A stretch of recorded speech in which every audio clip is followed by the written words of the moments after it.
in. So I think let's go ahead and invite the spirit in. I am Heidi Shaleski. I'll be hosting this episode of Above Spirituality. Here as our guest, we have Gino Credidio. What's up? It's kind of nice to be in the other chair.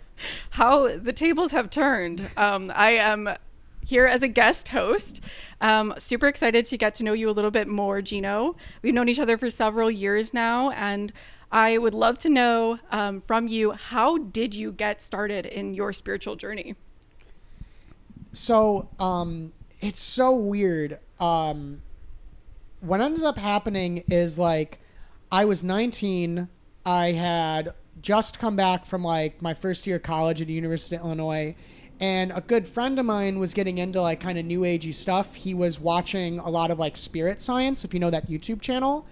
And he showed me, I forget the guy's name, but I think his character's name is Patch. So Patch had made this whole like collection of videos about this like alternate history of Earth, and they put it together as like almost like a movie. And it was just really fun and really cool. And I watched it, and I remember I had a small thought, and that small thought was like, I should try to meditate. Like, I could do this. And so I started like exploring like my mind and like other stuff. And I like purposely never like with very little exception, like sought any instruction or formal thing. I tried to figure out a lot of it my own and just sort of messed around like internally. And I did that until one day I finally actually read the book that I think his name is Jordan, that Jordan really recommended in the sort of movie, which was The Ancient Secret of the Flower of Life, which is kind of a wild book. And in it, they had this practice of like working with Kundalini. And I was a sophomore I was a junior. I was a junior because I was living with you, Nils. That was when we were living together. And I had this weird day where like all these synchronicities came together, and I did all these little practices I made up in my head, and I sat down to meditate, and I experienced like a Kundalini Shakti, and then I was like, holy shit, so this is like real. And so yeah, it was really just this little moment. I love that. I think that the little moments make up a lot of what is significant in our lifetimes. So you somehow came across the School of Metaphysics, is that right? Yeah, I was drunk. Oh, okay. So you were inebriated. When did that happen? From when you first had that Kundalini awakening? That was about a year and a half after, if I remember correctly. It was it was a year later. It was something around that time.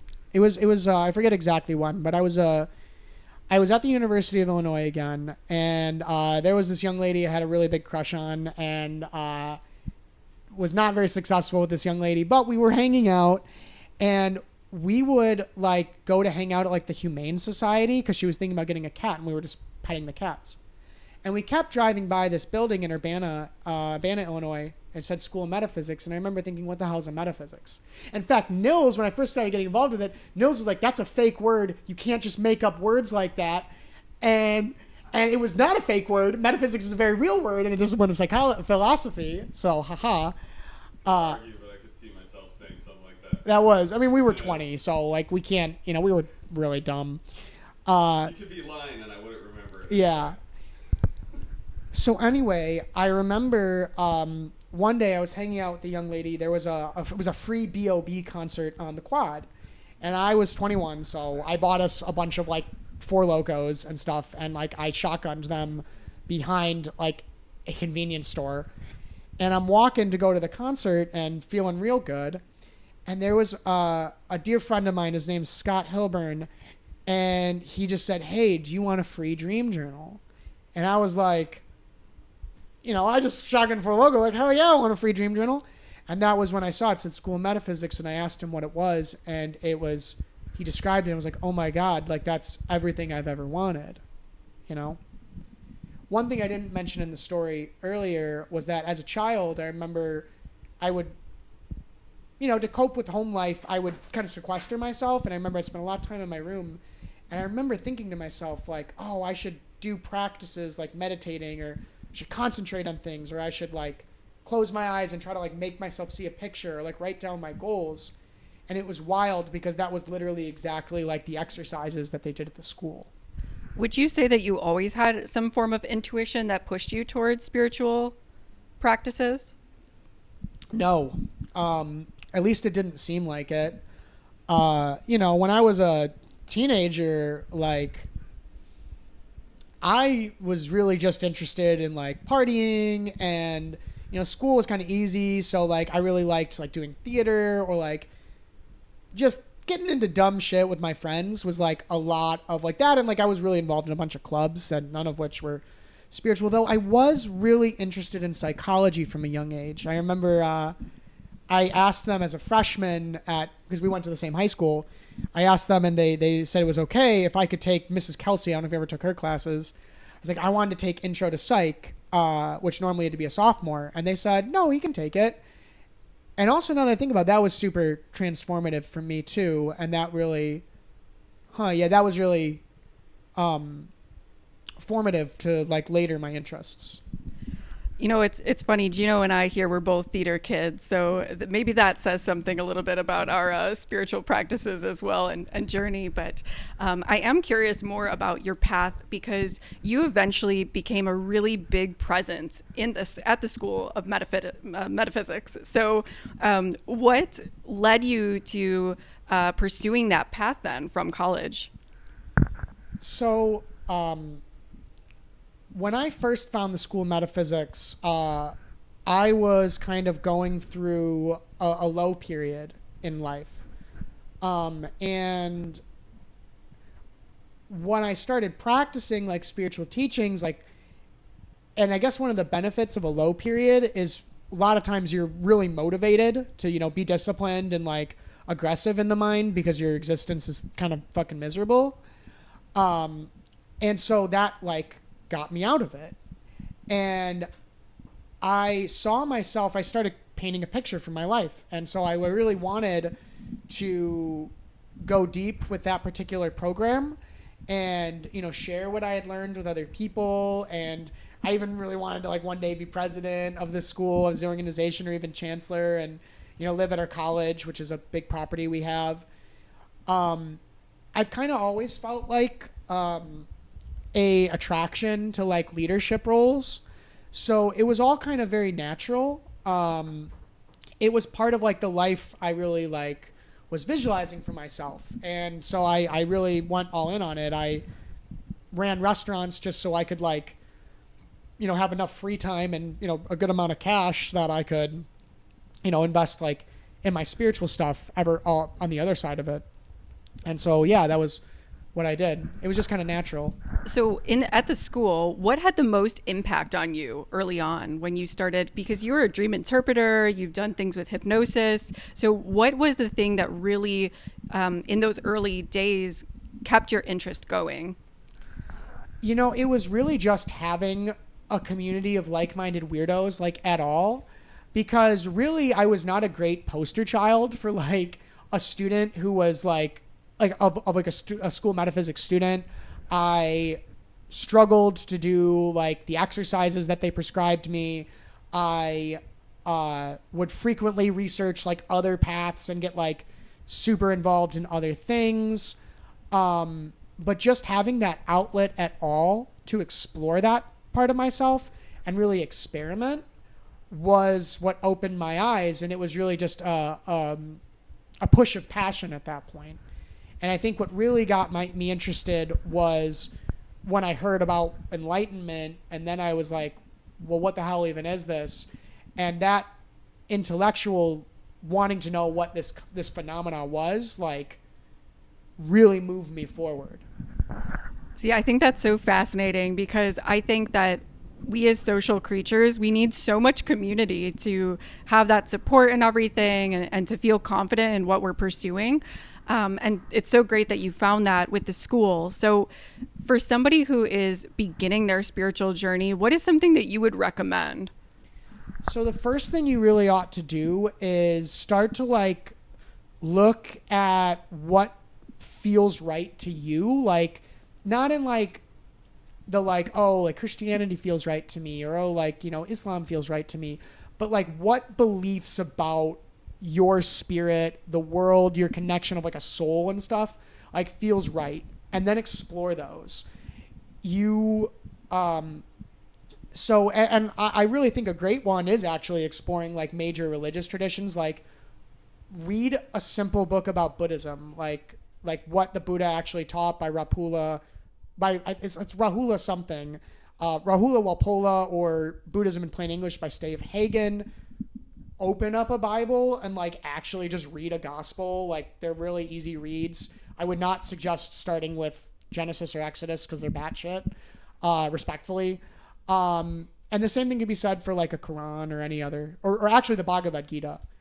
Read those things to start opening you up. Check out more modern, you'd call them New Age books. And then what you're going to want to do is try to find a community. There are a lot that are like modern, like spiritual communities. So good ones are like A Course in Miracles, a School of Metaphysics, if you happen to be in one of the cities that we're involved in.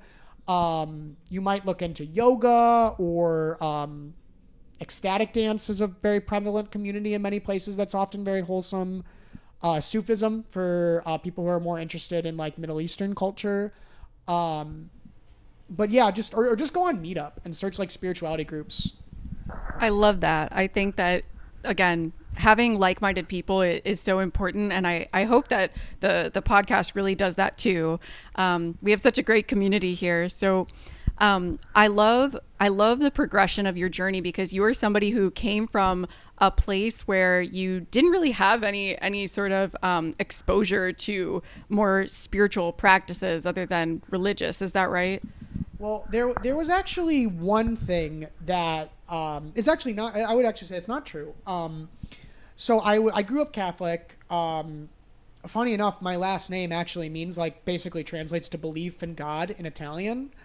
And so I went to Catholic school, and around like my 7th or 8th grade, my grandfather died. And he was super important to my mom, and she was extremely distraught. And eventually some of her clients, she's a hairdresser, encouraged her to check out like books like, like authors like Brian Weiss or Michael Newton, who I also highly recommend. And they do a lot of like, life between lives, or like receiving from like master souls. And that worked for my mom. She had a dream where she swears my grandfather came to her to tell her, hey, I'm okay. And that was extremely healing for her. And so she was like slowly like kind of giving me these ideas, even as I'm like a little Catholic schoolboy.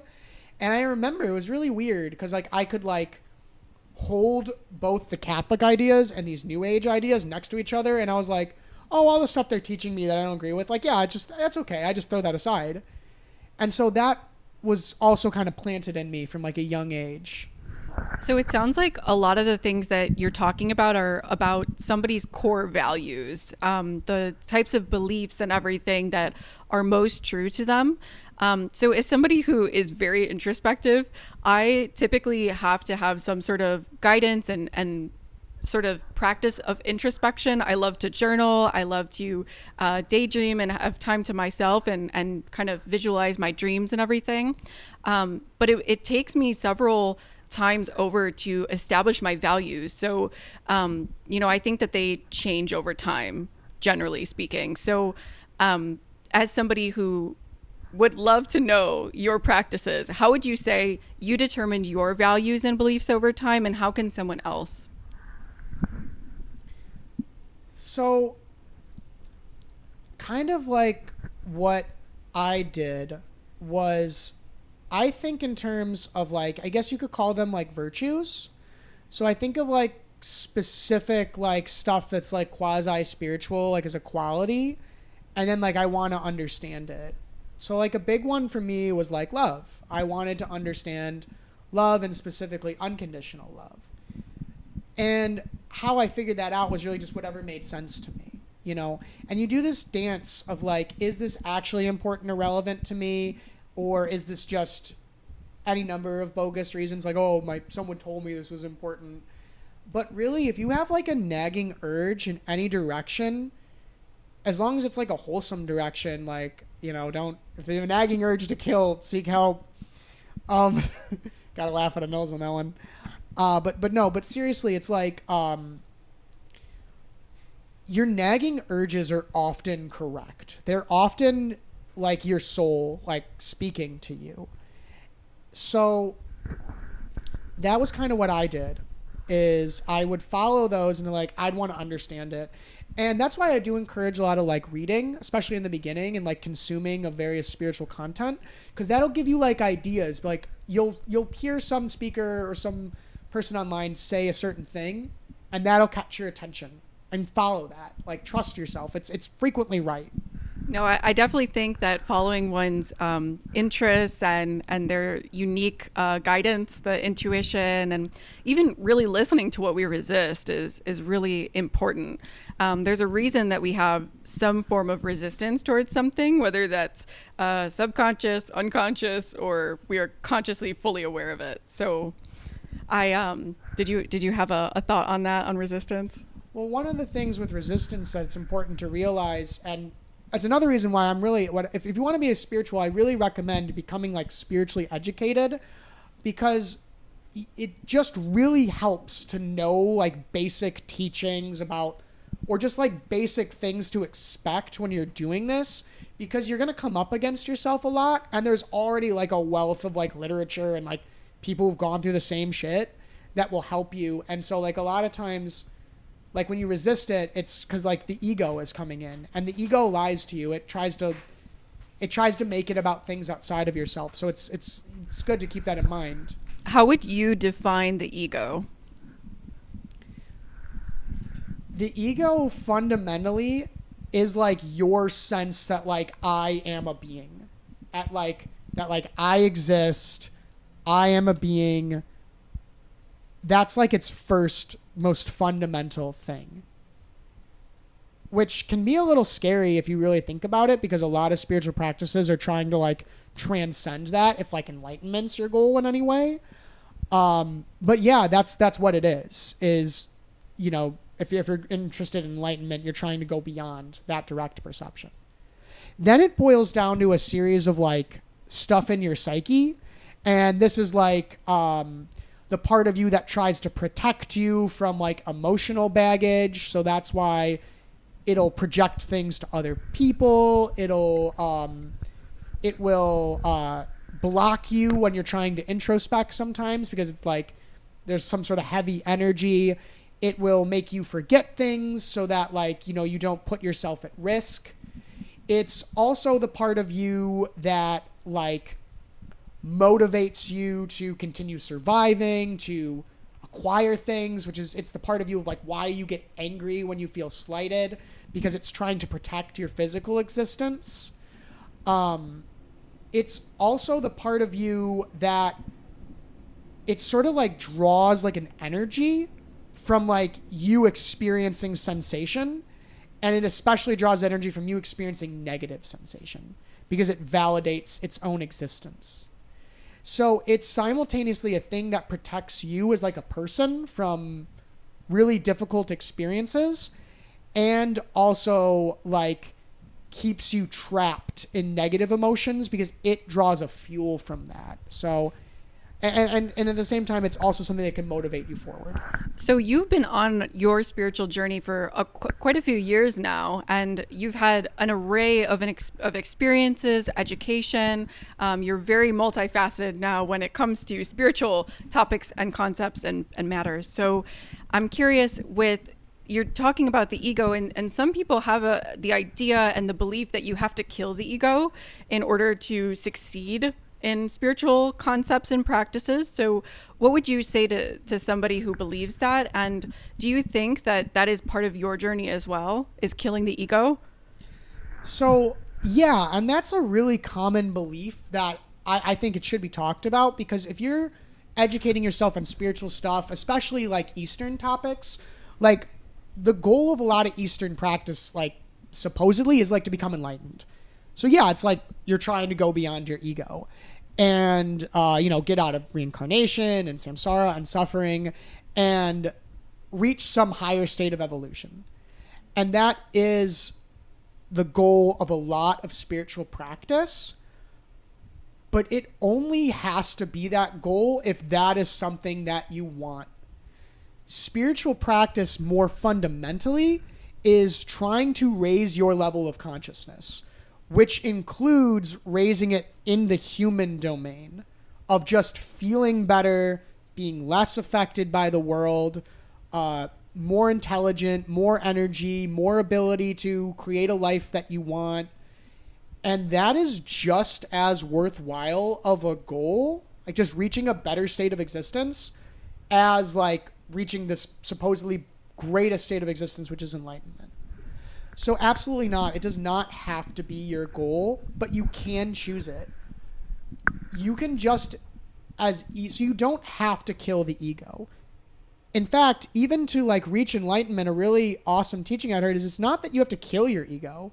You don't have to quash this human being, because that's a very, like, trying to transcend the ego is a very difficult, harrowing process. Like, there's a reason why in the Bible it's symbolized by Jesus dying on the cross and getting tortured first.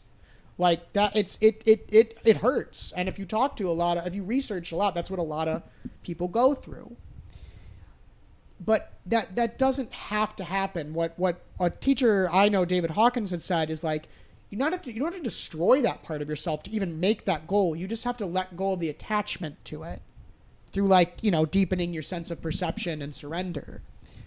But again, you can seek out and follow your urge to be spiritual without having to like commit yourself like in this life to like transcending the ego, which is going to take a lot. Again, I would say in Christianity, there's a story in Matthew where, and I'll on this tangent in a second, there's a story in Matthew where this woman comes up to Jesus with two of his sons. She's like, I want my sons to be at your left and right hand in heaven in the kingdom. And Jesus is like, whoa, lady, you don't know what you're asking for. Like, that's going to take a lot from them. But if they really want it, they can have it. Which, again, is just to say, if you want to become enlightened, it might be a difficult process or a harrowing process. But to just, again, be succinct, you can absolutely follow your urge to be spiritual just because you want to have a better existence as Heidi or Gino. And that is available to you and is a fine goal. Okay, so I would love to know your answer on this, because I think that there's been a lot going on in the world right now, and a lot of suffering, a lot of challenges for so many different people. And I think that sometimes there is maybe this belief that spirituality somehow makes those things more acceptable, which is not true. So in times of challenge or struggle, how would you say that spirituality has helped you? This is kind of really relevant to my life right now. So the reality of human existence is that you don't control anything in life. You do have some level of influence on it. But at the end of the day, even down to things that are like the most personal to you, at the end, like your thoughts are largely something that just happened to you. You didn't choose to create them. The mind frequently attacks itself and I think that's going back to like, that's just the nature of the ego. That's just part of what it is. But that's just something that's going to happen to you. Just as, if your house burns down, well, I that's a very hard hitting, especially now. Like that's something beyond your control. You don't control the weather. You don't control whether or not your boss ultimately has to fire you or not. You have some influence on it. And as you begin to hit these difficult places in consciousness, which were going to happen to you whether you were spiritual or not. Life was going to be hard at times. Unasked for, dreaded, things will come up within you. As you choose to be spiritual, that actually happens on purpose because you're healing these things, and so they come up to the light, and I don't like it. But what spirituality has done for me is that when I get to those points, you get these opportunities because eventually your mind like comes out of the darkness into the light, which is like something Plato said. you go very deep with these harrowing experiences, and from those experiences, like, you get these nuggets and eventually these leaps into like a higher place, you know? And that's not even to like be mystical about it, to just like a higher experience of your own self. And without a lot of spiritual teachings, you can just look at people who have not gone deep and resolved the things that arose in them. These are the people who are like, these are the adults of our world, and our elders who are frankly short, nasty, or, you know, curt and angry. Like, these are the unfortunate people in the world who, you know, are outspoken about how angry they are often. You know, you can see them on, if you want to get political, on both sides, and it's like these people who did not resolve it, and that is the result of what happens when you do not heal yourself or address yourself. Is it just becomes part of who you are instead of being something that could have made you a better person. So what would you say that people are missing out on or losing if they don't pursue some form of spiritual education or growth? Well, firstly, I would say I really want to say nothing, because, you know, human life, just a normal human life, is, if you believe in all this spiritual stuff, has to be like one of the greatest means of like evolving consciousness, because that's how most people do it. That's what like most souls do. And if anyone like is into stuff like past life readings, like most of the lives and stories you're going to hear of your supposed past lives are you were just some guy or some girl, and like that was extremely meaningful to you. What is available for those who have the urge to go for it, whether it's in the form of a traditional religion, a more emerging and modern spirituality, or just anything that makes sense to you, the thing that you're missing out on is there's this whole realm of experiences of deep love, of mercy, of healing, of really cool energetic experiences that change you, experiences of letting go of things that once hurt you and stepping into more empowered places. And all of these things can happen without being spiritual, which is why I say you don't miss out on anything. But when you intentionally do this, you are intentionally sending your attention and your direction to the parts within yourself that are these things, and they are not, they don't usually happen as much in normal human experience. One of the greatest experiences that you can be open to through like a spiritual life, even in like a traditional religious sense, is that the goodness and the wholesomeness of the world opens to you and becomes an incredibly meaningful experience. Whereas I think a lot of people caught in the rat race of their lives and their modern selves, just like, you wouldn't even have ever guessed that like this is something that's more valuable than like success. What is the next step for Gino's path? So it's twofold. One, anyone who saw the thing we just filmed before, or, you know, pay attention to me when I share myself, would know I keep saying I've kind of been going through like a rough patch. And I've isolated it down, and it's a little too personal to say on camera, but I've isolated it down to like a specific thing within me that's not loving.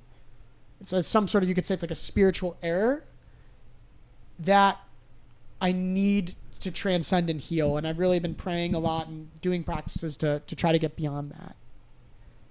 The second thing, and if anyone watches this is praying folks, please, or manifestors, please help me, is I'm really hopeful in the fall of this year to go to some college or university and formally study comparative religion with an emphasis on like emerging spiritualities, like the kind of people who would watch this show. And I just want to learn as much as I can so that I can practice it for myself, but also so that I can share it, hopefully in a way that's less verbose and just grounded than I'm probably sharing it right now, just in simple ways. So that people can take the things that are really valuable in spiritual philosophies and that we can all apply them to have a better experience of life. I love that. I think that by educating ourselves, we're able to assist the people around us better. I think that even just by putting it out into the world, you never know who you might connect to or who might really resonate with your message right now. And I love to hear this. I'm really excited about your journey there. And I think when it comes to studying, would you recommend that for other people? Because you've mentioned about self-education, going like reading books and listening to podcasts and doing different things, attending different groups. But what would you say is the most impactful for you or someone else on a spiritual journey? So, no, I wouldn't recommend that everyone needs to go for like college to study these things, because I mean, a lot of that, is my understanding, is like, it's methodological, it's very intellectual, and it's not necessary. It's something that's important for me, but no. I do really highly recommend becoming spiritually educated, and you don't have to go crazy with it. Talk to people who know, look up stuff online. Find like a few really impactful books. You know, I really recommend books like Journey of Souls, The Power of Now by Eckhart Tolle, Power versus Force if you have you want a little bit more of like a scientific intellectual thing, by David Hawkins. Obviously, I've talked about him at length. Even books like The Alchemist by Paulo Coelho, which is a really great but spiritual novel. And there's so many more. Read a scripture, like like the ones I've mentioned. Read a couple. You don't have to go crazy. Read a couple. That helps a lot. Honest to God, finding a community and a structure, even if you are only in a place for whatever reason to do it somewhat loosely, is incredibly important. The Buddha even talked about this. I don't know if I mentioned this, but about 2 years ago, I gave a talk at the Parliament of World Religions. Actually, it's on Above Spirituality. And I cold called a professor from Harvard and on Buddhism, and he took my call and gave me a bunch of his time. Dr. Charles Hallisey, forever grateful. Shout out, Dr. Charles Hallisey. Charles, you never knew how much you helped me with that. And I asked him, like, I told him, hey, I'm going to give this talk. If you could say one, like, lesser-known Buddhist thing, like, what would you want people to know that the Buddha said that they didn't know?